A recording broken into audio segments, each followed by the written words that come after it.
Pour une bonne compréhension des messages des prophètes de l'Ancien Testament, nous recommandons la lecture dans l'ordre chronologique qui est indiqué dans la partie description de YouTube.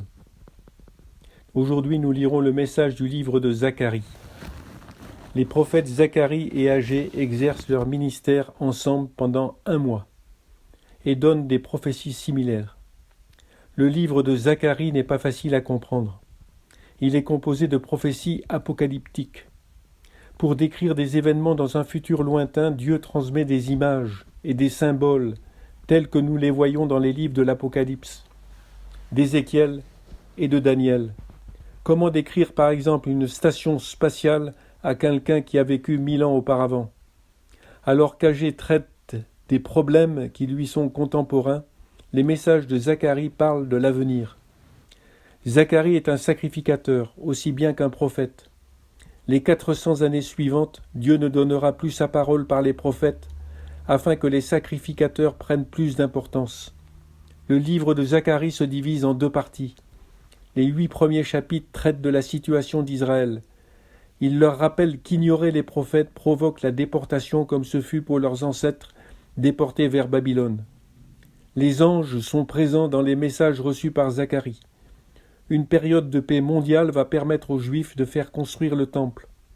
Zacharie assure à son peuple que le Seigneur s'occupera des nations qui leur font du mal. Le peuple juif, de retour d'exil, pose la question aux sacrificateurs, prophètes, concernant le jeûne et la fête qui faisaient partie de leur religion. Ils se demandent combien de temps doit durer le jeûne pour plaire à Dieu. Zacharie cite les paroles d'Ésaïe montrant que le jeûne alimentaire n'est pas le type principal de jeûne dont Dieu a besoin, mais plutôt du jeûne qui conduit à ne pas maltraiter les autres et à être généreux et bon. En effet, l'exil fut le résultat de leur égoïsme et de leur cupidité. Zacharie souligne que les fêtes devaient être des célébrations pour Dieu.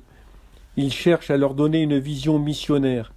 Une grande partie de ce qu'il dit dans la 2e moitié du livre concerne un avenir lointain. Hébreux chapitre 1 verset 1 dit que Dieu a parlé à nos pères dans les temps anciens à travers les prophètes de bien des manières, et cela s'applique à ces prophéties.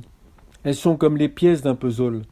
Le Nouveau Testament est l'image du couvercle de la boîte du puzzle, montrant comment toutes les pièces doivent être assemblées.